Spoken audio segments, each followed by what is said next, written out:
I'm coming to you folks in the tradition of thinkers as recent as Manly P. Hall, Alan Watts, and Terence McKenna. But I am also deeply rooted in the esoteric philosophies of antiquity and the wisdom of Eastern methods such as Taoism, Hinduism, and Buddhism. Today, I want to talk about knowing the self. From these thinkers and these philosophies, I have come to know the self as something more than the consciousness or awareness radiating from this body.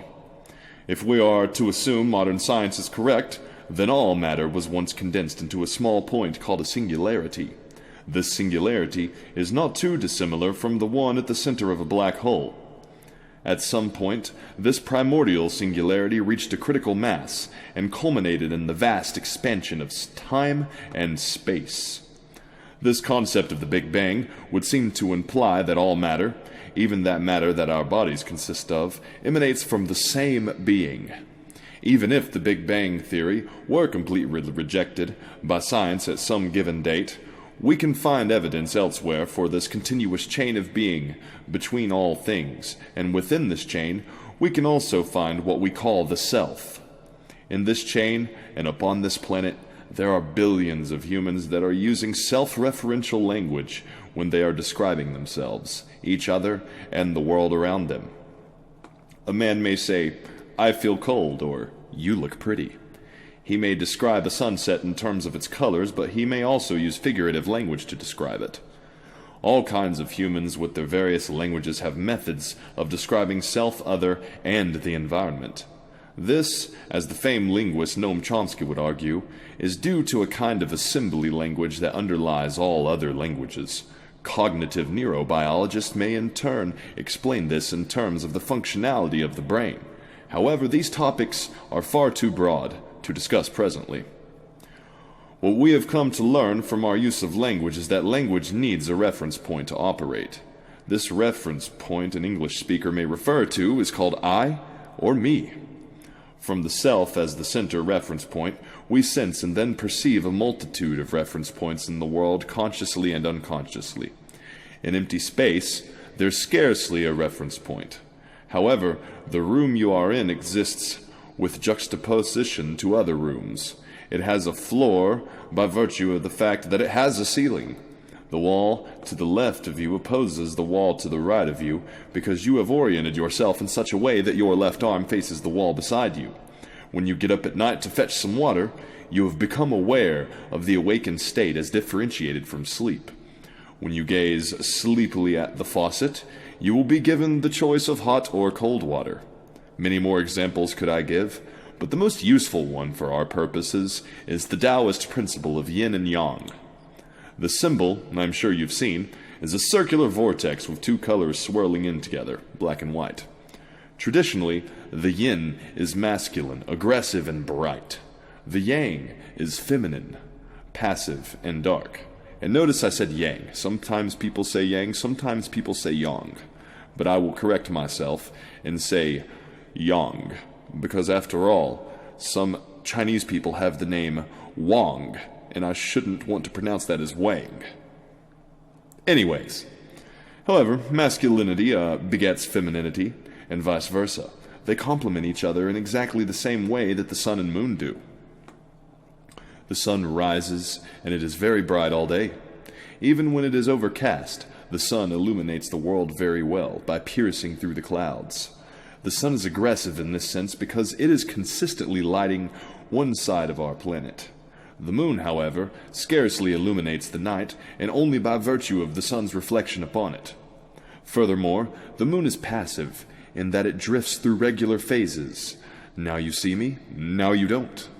Manly P. Hall had stated that black magicians would often use the sun's reflected light off the moon for certain rituals. I'm sure you have seen it play out that way in pop culture a time or two at least. As an aside, the occult references in our media is no mistake. They know exactly what they're doing. At any rate, the sun and moon are both immensely important for human life. The moon, the heavenly body representative of the zodiac Cancer, is locked in orbit around our planet in such a way that facilitates the regular ebbing and flowing of the oceans. The moon's movement has been implicitly connected to women's menstrual cycles, and has been associated with many deities.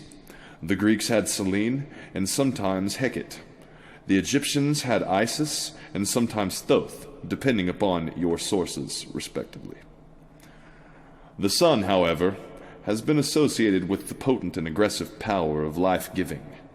While the moon and yang guided man's fate in more subtle ways, the sun always seemed to be more imminent and immediate. At times it would scorch the earth and leave men with no crops and wildfires.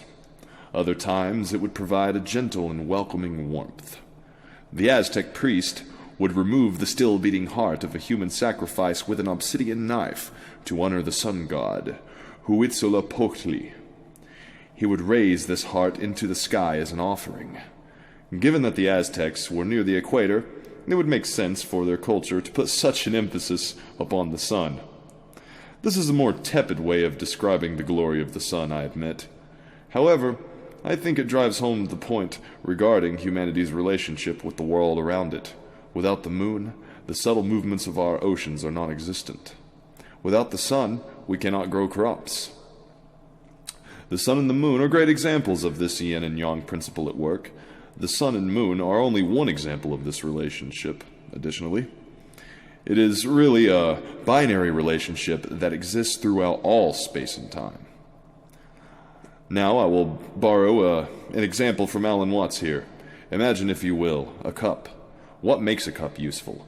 Well, without the matter that comprises its shape, we cannot call it a cup. However, the empty space therein is really what makes the cup useful. The cup itself is yin, and the empty space therein is yang. If I were to describe it in a computer language, perhaps, I might call the cup 1 and the empty space 0, in terms of a binary language. So what of our topic of the self? What is it? What is the self given all of this meandering regarding duality and the implicit connectedness of two extremes? Well, the self is the very reference point that creates this dualism.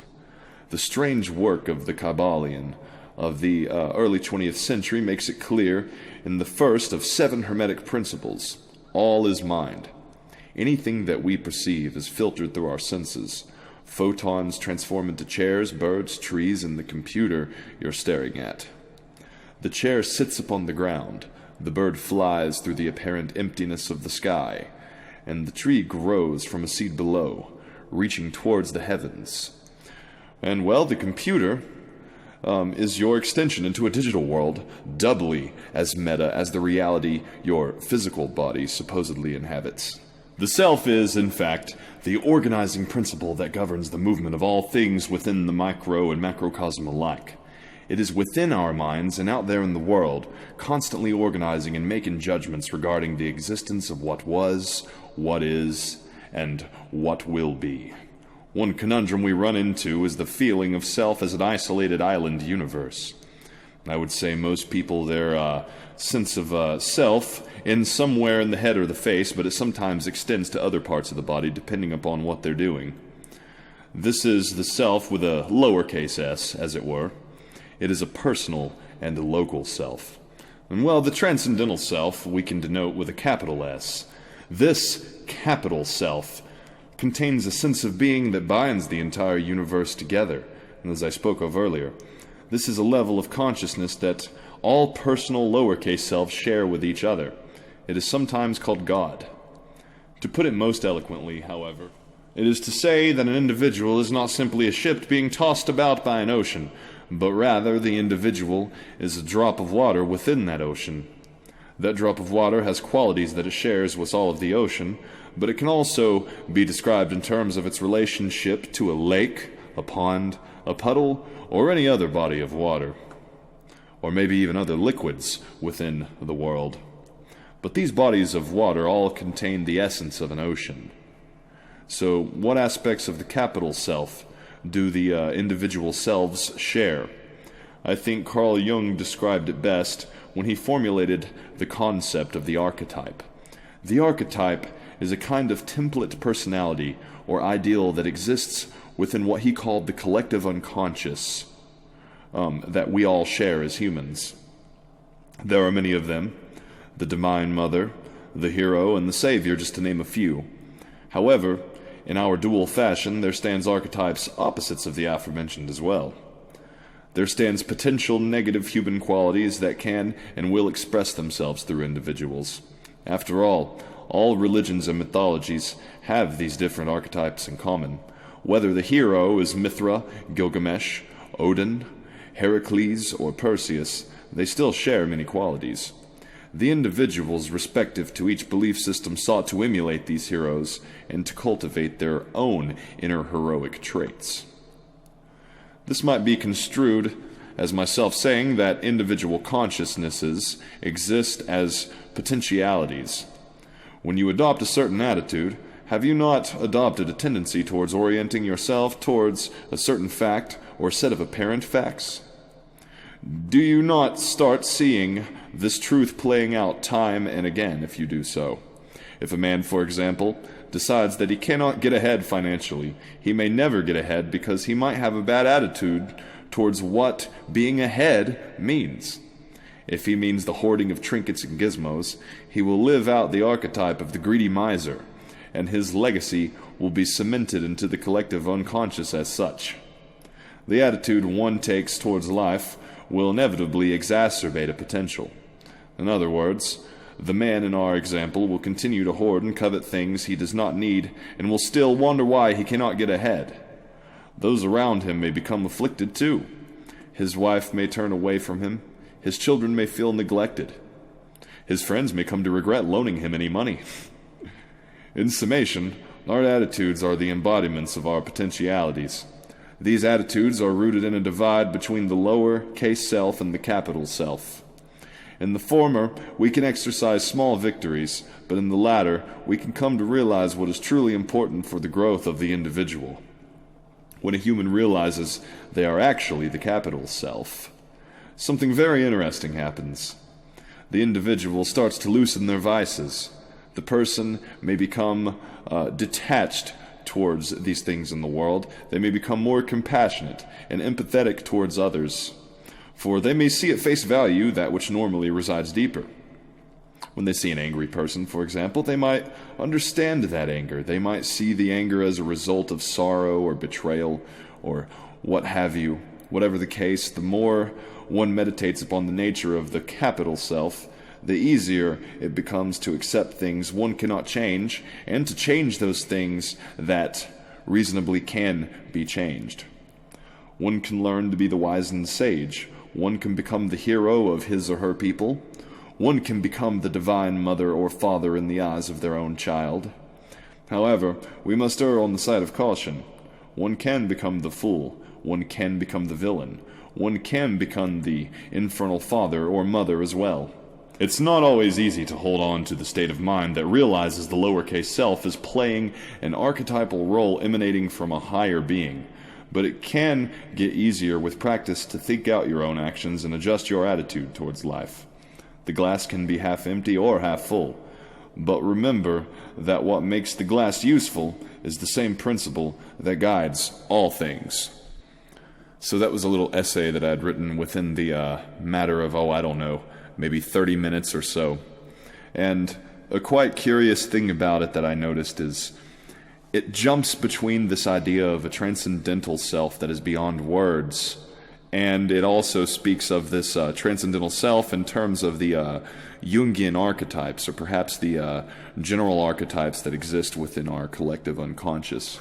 And I can't help but wonder if I'm just a little bit befuddled by this in some ways, in some regards. I think of the truest, deepest self as something that is really beyond words. It's something that we all share, because I don't really believe that there is what you would call a fine dividing lines between the different consciousnesses that exist between humans. It is only that they're localized insofar as matter is connecting them and is bundled together. But this consciousness, it seems to me, we humans communicate with each other in exactly the same way that neurons may communicate with each other, but we're still part of a bigger conscious system. I'm one to believe in something like the Gaia hypothesis, that this planet is alive in many ways. I would like to think that our planet has a life of its own, and it even has the archetypes within its own collective unconscious. And I think it's been trying to be the Divine Mother for a long time, but I think it's getting ready to shake us off. I think it's about to become a beast at times, but that's neither here nor there. I think I'm done rambling for now. I think 15 minutes is good.